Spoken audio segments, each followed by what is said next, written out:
Ladies and gentlemen, the 42nd President of the United States, the Honorable William Jefferson Clinton.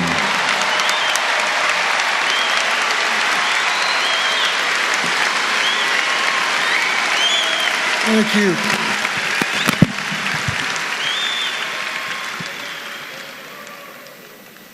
I can just hear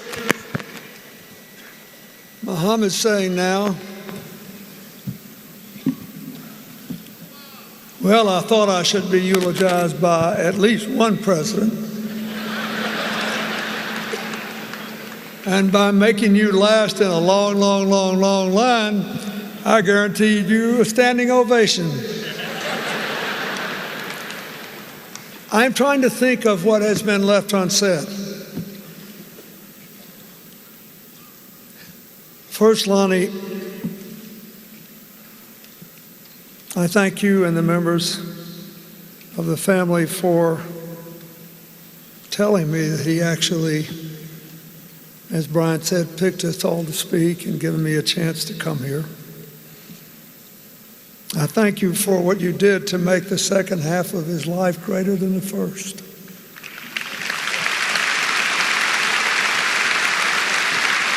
I thank you for the Muhammad Ali Center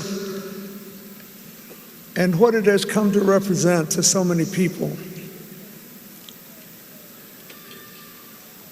Here's what I'd like to say. I spend a lot of time now, as I get older and older and older, trying to figure out what makes people tick. How do they turn out the way they are? How do some people refuse to become victims and rise from every defeat? We've all seen the beautiful pictures of the home Muhammad Ali was a boy in, and people visiting and driving by. I think he decided something I hope every young person here will decide. I think he decided very young to write his own life story. I think he decided before he could possibly have worked it all out,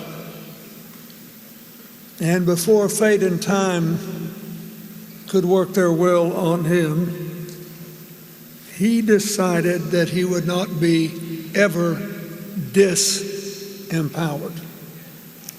He decided that not his race, nor his place, nor the expectations of others, positive, negative, or otherwise, would strip from him the power to write his own story.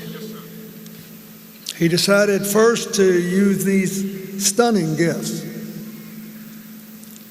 his strength and speed in the ring, his wit and way with words in managing the public, and his mind and heart to figure out at a fairly young age who he was, what he believed, and how to live with the consequences of acting on what he believed.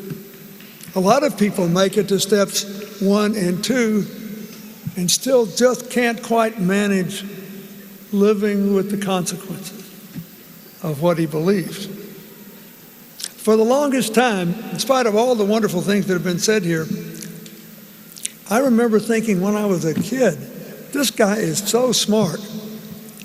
And he never got credit for being as smart as he was. And then, I don't think he ever got the credit for being, until later, as wise as he was. In the end, besides being a lot of fun to be around and basically a universal soldier for our common humanity, I will always think of Muhammad as a truly free man of faith. And being a man of faith, he realized he would never be in full control of his life. something like Parkinson's could come along.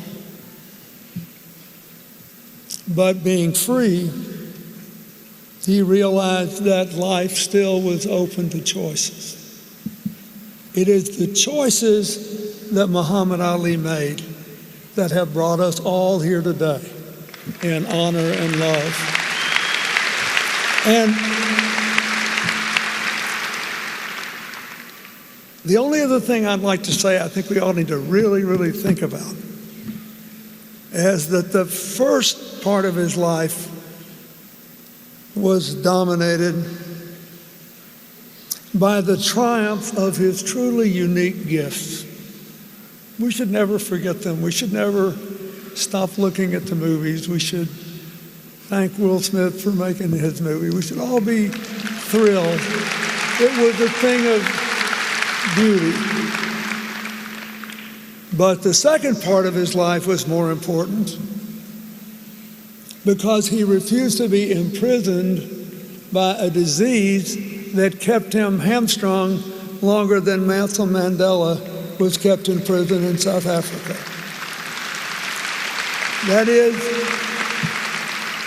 in the second half of his life, he perfected gifts that we all have. Every single solitary one of us have gifts of mind and heart. It's just that he found a way to release them in ways large and small. I'll never forget, I asked Lonnie if she remembered the time when they were still living in Michigan, and I gave a speech in Southwest Michigan. There's an economic club there, and it's sort of a ritual when a president leaves office. And you had to get reacclimated. Nobody plays a song when you walk in a room anymore. You don't really know what you're supposed to do. And this club here, there, it's called the Economic Club, I think. They're used to acting like you still deserve to be listened to, and you got to get reacclimated. So they came to dinner, and they sat with me at this dinner. And he knew, somehow he knew,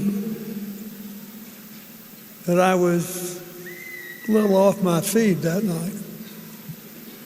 I was trying to imagine how to make this new life.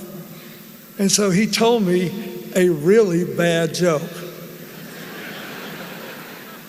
And he told it so well, and he laughed so hard that I totally got over it and had a great time.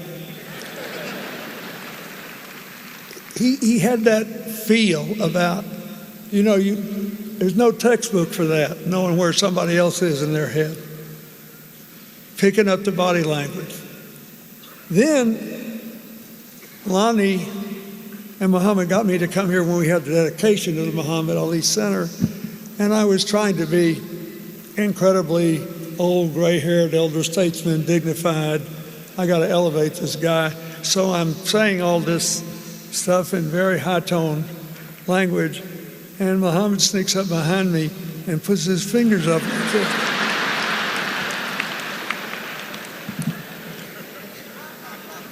Finally, after all the years that we had been friends, my enduring image of him is like a little reel in 3 shots. The boxer I thrilled to as a boy,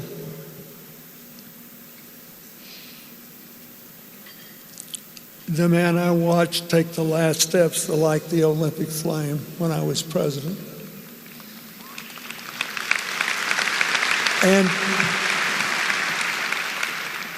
I'll never forget it. I was sitting there in Atlanta. By then we knew each other. By then I felt it. I had some sense of what he was living with. And I was still weeping like a baby, seeing his hand shake and his leg shake, and knowing, by God, he was going to make those last few steps. No matter what it took, the flame would be lit, the fight would be won, the spirit would be affirmed. I knew it would happen.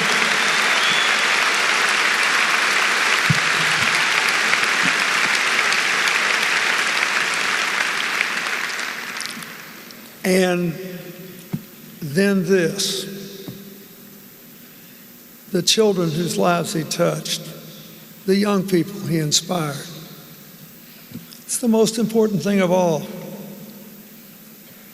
So I ask you to remember that. We all have an Ali story. It's the gifts we all have that should be most honored today, because he released them to the world,